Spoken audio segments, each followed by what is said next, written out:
अध्याय में भगवान ने अपने मन के गुप्त बात और रहस्य बताया।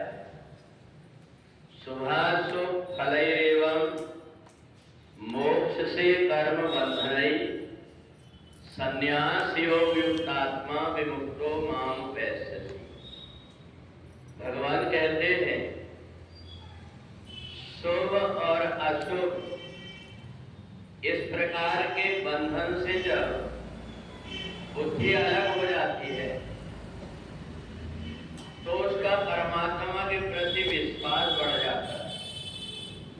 जब तक हम सोचते हैं कि मेरे पीछे शनि की दशा लगी, मेरे को काल सर्प योग लगा हुआ है, मेरे ग्रह खराब है, जब तक व्यक्ति के मन के अंदर ये विचार आ रहे हैं समझ लेना चाहिए कि परमात्मा के प्रति उसका दृढ़ विश्वास नहीं। मोर दास कहाय निज आशा करो सुखाय करो विश्वास। भगवान ये देखते कि व्यक्ति के अंदर बंधन कुछ नहीं है, वो बंधन इतने सारे पाल लेता है। मकड़ी को अलग से जाला लेकर के बांधना नहीं पड़ता, वो खुद जो जाला बनाती उसी जाला में उलझ करके मर जाती। और इसलिए भगवान पर जिसका विश्वास नहीं होता वो व्यक्ति भी बहुत सारे ऐसे बंधन बना लेता। इस जगह पर बैठना, यहाँ ऐसे नहीं बैठना, इधर मुख करके बैठना, ये इनको छूना इनको नहीं छूना, ये जितने भी प्रकार के उलझन है ये सब हमारे बनाए हुए। सब मम प्रिय सब मम उपजाए। भगवान कहते हैं कि बहुत सारे व्यक्ति को ये लगता है कि उसने मेरे को जादू कर दिया, उसने टोना कर दिया, किसी ने मेरे ऊपर कुछ कर दिया। ये वही व्यक्ति कहता है जो कम बुद्धि का होता है, जिसको परमात्मा पर विश्वास नहीं होता। मनुष्य की क्या ताकत है, बालन अबाका कर सके जो जग बैरी होए। परमात्मा की जो भक्ति करता है उसे कौन क्या कर सकता है, परंतु हमारी बुद्धि के अंदर भ्रम पैदा हो गया। हमने परमात्मा से ज्यादा महत्वपूर्ण चीजों को दिया है। उनके बंधनों में कहीं पड़ करके कहीं हम पितृदोष की शांति के लिए भाग रहे, कहीं मंगल की शांति के लिए, कहीं शनि की शांति के लिए। ये सारे ग्रह परमात्मा के चरणों के नीचे, परंतु हम इनको महत्व देकर के हमारी बुद्धि को भ्रष्ट कर देते। इसलिए भगवान ने 9वें अध्याय में राजगुह योग बताया कि मेरे पास में कौन आता है और कौन संसार में अटक करके रह जाता है।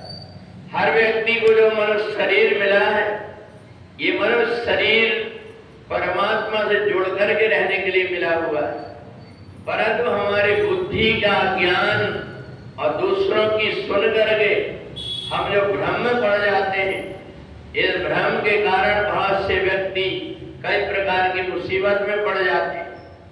अपने घर का सोना चांदी लौटा देते, शनि की शांति करने के लिए, कहीं कोई ग्रहों की शांति के लिए। तो इसलिए भगवान ने अर्जुन से कहा कि ऐसा व्यक्ति जो मेरी शरण में आ गया, मामेकम शरणम व्रज, जो मेरी शरण में आ गया उसकी मुक्ति का मेरा जिम्मा रहता है। और मैं इतना ही नहीं, जो मेरी शरण ग्रहण कर लेता है, करो सदा दिल की रखवारी जिमे बालक राखे महतारी। जैसे छोटे से बच्चे को माँ देखते रहती, कोई भी काम करते रहे, पर उसका ध्यान बना रहता है कि मेरा बेटा कहाँ है। जैसे इधर उधर हुआ तुरंत दौड़ करके उठा लेती अपने गोद में। ऐसे ही यदि हमारे जीवन में कोई प्रकार की अनुकूल विपरीत परिस्थिति आती है और हमारा ध्यान यदि परमात्मा की तरफ है, तो परमात्मा भी हमारा वैसे ही ख्याल रखते जैसे छोटे बच्चे का मां रखती है। तो यही बात भगवान 9वें अध्याय में अर्जुन को बता रहे हैं। इसलिए संतों ने इसको गुप्त बात बताया कि परमात्मा मनुष्यों को समझाते हैं कि बंधन मेरे द्वारा नहीं बना हुआ है, ये बंधन सब तुम्हारा हुआ बनाया हुआ है। इस जाल से तुम अलग होकर के मेरी तरफ चले और तुरंत मुक्त हो जाते, इसी को संन्यास कहते हैं। संसार में रह करके उससे अलग होने की विधि एक ही है, चाहे जहां पर रहो, परंतु परमात्मा को अपने हृदय में धारण करके रहो, तो कोई भी परिस्थिति हो, उस परिस्थिति से तुमको कोई प्रकार की परेशानी नहीं होगी। इसलिए जो परमात्मा की शरणागति ग्रहण कर लेता है, उस व्यक्ति को संसार में भटकना नहीं। पूरे वृंदावन में